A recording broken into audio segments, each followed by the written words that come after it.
महाराजगंज जिले में एक ट्रेंडिंग चल रहा है। ट्रेंडिंग है प्रधानों का निलंबन का ट्रेंडिंग। गजब का खेल है।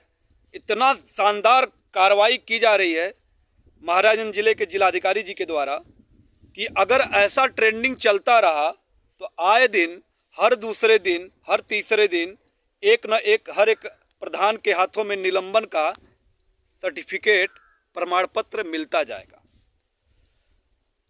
महाराजगंज जिले में ये गजब का ट्रेंडिंग है। आवास का मामला है। प्रधानों का एक तरह का गले का फांस बन गया है, गले का हड्डी बन गया है आवास।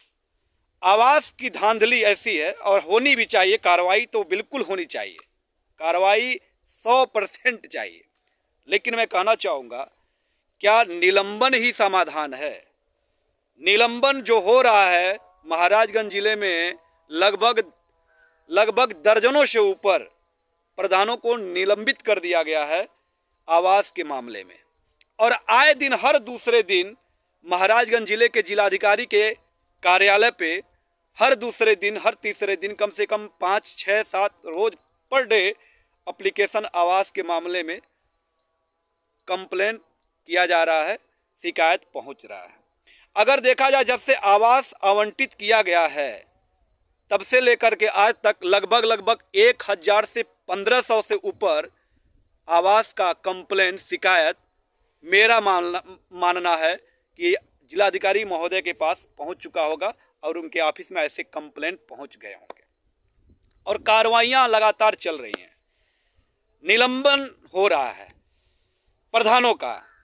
अगर इसी तरह से निलंबन होता गया तो वास्तव में महाराजगंज जिले में लगभग अगर इस तरह का ईमानदारी से, मैं तो यही दावे के साथ कह सकता हूं कि अगर ईमानदारी से जिलाधिकारी महोदय हर गांव में टीम गठित कर दें, हर गांव में सीडीओ साहब या उनके ब्लॉक के अधिकारी अगर हर गांव में जाएंगे तो निश्चित रूप से मैं दावे के साथ कह रहा हूं कि 100 में 95% प्रधानों के हाथों में निलंबन का सर्टिफिकेट होगा, प्रमाण पत्र होगा। अब मैं ये क्यों कह रहा हूं? क्योंकि ईमानदारी से देखा जाए तो कोई ऐसा ग्राम सभा नहीं बचा होगा जिस गांव में किसी न किसी को, जिसके पास छत होगा, उसको आवास दिया गया है। कोई बचा नहीं है, हर गांव में ऐसा हुआ है। लेकिन कहीं अगर शिकायत पहुंच रही तो उस गांव के प्रधान को तुरंत निलंबित कर दिया जा रहा है और उस पर कार्रवाई की जा रही है। निलंबन का सर्टिफिकेट, प्रमाण पत्र दिया जा रहा है जिलाधिकारी महोदय जी के द्वारा। अगर यही प्रक्रिया चलती रही तो हर एक ग्राम प्रधान की बारी आने वाली है और ऐसा होता रहा।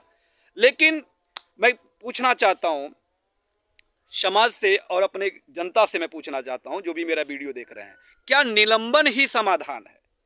निलंबन से क्या गांव का विकास नहीं रुकता है? आप ही मुझे बताएं, क्या निलंबित होने के बाद गांव का क्या विकास हो रहा है? सोचने वाली बात है, समझने वाली बात है। और आपको मैं बता दूं कि नगर पंचायतों में एक घर में 4 भाई हो, 5 भाई हो, 3 भाई हो, तो नगर पंचायतों में तीनों भाई को आवास मिल रहा है, 2 भाइयों को आवास मिल रहा है, 4 भाई को आवास मिल रहा है। और यहाँ तक कि नगर पंचायतों में उनके पास 2 मंजिला हो, उनके पास 4 पहिया गाड़ी 2-2, 3-3 की संख्या में हो, बाइक हो, खेती हो, बैलेंस हो, उसके बाद भी उनको आवास आवंटित कर दिया जा रहा है। ये नगर पंचायत में आप देखे होंगे। लेकिन गांव में एक छत में रहने वाला व्यक्ति को आवास नहीं आवंटित किया जाता है। क्योंकि अगर गांव के किसी अन्य व्यक्तियों के द्वारा अगर कंप्लेंट पड़ जा रहा है तो जांच किया जा रहा है तो कहीं ना कहीं वो पकड़े जा रहा है। हाँ, एक बात और है, अपात्रों को पात्र बनाया गया है, उस पर कार्रवाई होनी चाहिए। और मैं 100% कह रहा हूं कि कार्रवाई हो। मैं 100% कह रहा हूं कि प्रधान के ऊपर कार्रवाई हो। जो जिन अपात्रों को पात्र बनाया जा रहा है और पात्र को अपात्र बनाया जा रहा है, उनके ऊपर 100% कार्रवाई हो। लेकिन कार्रवाई, मेरे समझ के हिसाब से कार्रवाई निलंबन का न हो। बहुत सारे ऐसी प्रावधान है कि अगर किसी अपात्र को पात्र बनाया गया है तो उसका बैलेंस रिकवरी किया जा सकता है, अन्य तरीके से प्रधान के ऊपर कार्रवाई की जा सकती है। और जो भी इसमें संलिप्त हो, चाहे वो ब्लॉक से कोई भी अधिकारी हो, एडीओ हो, एपीओ हो, बीडीओ हो, सेक्रेटरी हो, कोई भी ब्लॉक के अधिकारी हो, उनके ऊपर भी कार्रवाई होनी चाहिए कि ग्राम सभा में क्या इंक्वायरी करके ऐसे अपात्रों को पात्र क्यों बनाया गया। प्रधान के साथ साथ अधिकारियों के ऊपर भी कार्रवाई होनी चाहिए। और मेरा मानना है कि पूरे जिले में अगर इस तरह से ईमानदारी से जांच कर दिया जाए तो 95% प्रधान निलंबित हो जाएंगे, उनके निलंबन का सर्टिफिकेट मिल जाएगा। इसी तरह से अगर जिलाधिकारी महोदय कार्रवाई करते रहे तो क्या कार्रवाई से, निलंबन से क्या गांव का विकास नहीं रुक रहा है? एक छोटा सा उदाहरण मैं आपको दे रहा हूं। मेरा ही ग्राम सभा है, पिछले 5-6 महीनों से विकास का कोई भी एक ईंट नहीं रखा गया है, कोई भी एक ईंट नहीं रखा गया, एक टाली राबिश नहीं गिर पा रहा है। आपको मैं बता दूं अपने ही ग्राम सभा की हकीकत क्या है, सच्चाई क्या है। लगभग 1 करोड़ रुपया जो है विकास के कार्य के लिए है मौजूदा हालत में। करीब 50-60 लाख रुपए कोष में है विकास के लिए, खर्च करने के लिए, गांव के विकास के लिए, लेकिन वो पेंडिंग पड़ा हुआ है। फिर मनरेगा के द्वारा उसको जो है 40-50 लाख रुपए का जो कहने का मतलब है पक्की कार्य करवा दिया गया होता, कच्ची कार्य करवा दिया गया होता। 5-6 महीनों में करीब 1 करोड़ का विकास मधुबनी ग्राम सभा में हो गया होता। और ऐसे ही बहुत सारे ग्राम सभाओं में हुआ होता। जिन ग्राम सभाओं में इस तरह का निलंबन का सर्टिफिकेट दे दिया गया हुआ तो वहाँ का विकास कार्य रुक जाता है। मेरा बस मानना है, जिलाधिकारी महोदय से मेरा यही कहना है कि कार्रवाई हो। जिन अपात्रों को पात्र बनाया जा रहा है और जो पात्र है उनको अपात्र बनाया जा रहा है, ऐसे लोगों के ऊपर कार्रवाई हो और कार्रवाई का अलग प्रावधान हो। निलंबन किसी भी ग्राम सभा के ग्राम प्रधान को न किया जाए, क्योंकि अगर करोड़ों रुपए पैसे जो गांव के विकास के लिए खर्च होने वाले हैं वो बिल्कुल रुक जा रहे हैं। ये 5-6 महीनों में एक ट्राली राबिश भी नहीं गिर पाया है। मैं आपको बता दूं, मेरे ग्राम सभा का बरगधामा टोला है, यहाँ तक कमर तक जो है पानी हावड़ा हो जा रहा है, लोग झेल करके जा रहे हैं। बीडीओ साहब जांच करने आए थे, बेलवाडी, मधुबनी का बेलवाडी का टोला है, वहाँ भी इतना बड़ा हावड़ा हो गया है। 1 करोड़ रुपया गाँव के विकास में अब तक खर्च हो गया होता।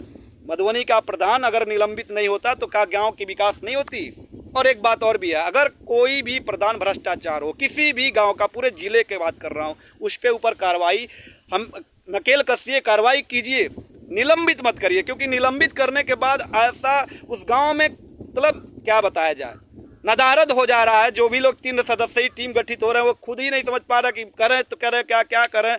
एक टाली अभी तक राबिश नहीं गिर पा रहा है, एक छोटा सा कोई विकास का कार्य नहीं हो पा रहा है। किसी भी ग्राम सभा की मैं बात कर रहा हूँ, प्रधान के साथ साथ अधिकारियों के ऊपर भी गाज गिरनी चाहिए और निलंबन न करके उनके ऊपर आर्थिक दंड लगाया जाए। और भी बहुत सारे ऐसे प्रावधान होंगे, कानूनी कार्रवाई होगी, उसको करिए।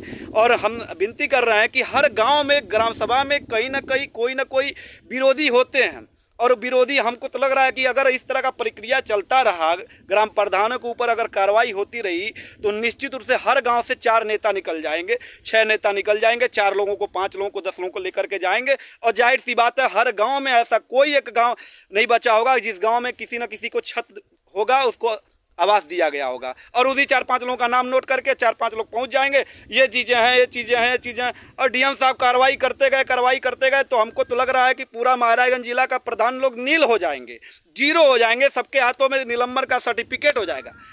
ये निलंबन का कार्रवाई हमारे तरफ से वो जायज़ नहीं है। उनके ऊपर कार्रवाई हो, लेकिन अन्य तरीके से, अन्य प्रावधान के द्वारा उनके ऊपर कार्रवाई हो, ताकि गांव का विकास भी ना रुके और उनके ऊपर कार्रवाई भी हो जाए, अधिकारियों के ऊपर भी कार्रवाई हो जाए।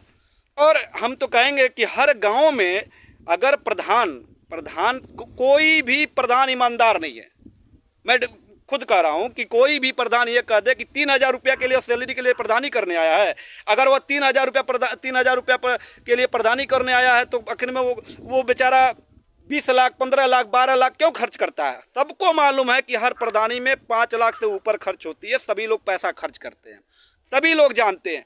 तो 5 लाख, 10 लाख, 20 लाख, 15 लाख खर्च करके वो 3000 रुपया का नौकरी करेगा कोई भी प्रधान। और कोई भी प्रधान गर्व से ईमानदार नहीं होगा।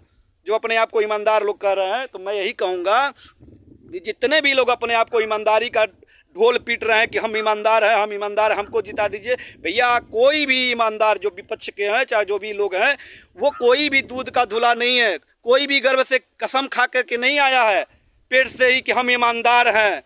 कोई भी उस पद पे जाएगा तो कुछ न कुछ उसमें हाथ पर मारने का काम हर प्रधान की कोशिश रहती है। कुछ बचेगा नहीं तो प्रधानी करने का क्या फ़ायदा।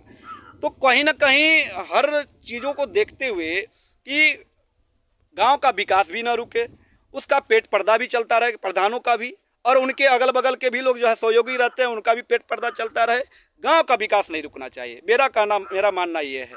और हर गांव में 2-4-10 नेता रहते हैं, उन नेताओं को भी समझना चाहिए जो विरोध करते हैं, थोड़ा आप भी समझें इस मामले को। बाकी मेरी बातें अगर आपको अच्छी लगी हो तो जय हिंद, जय भारत।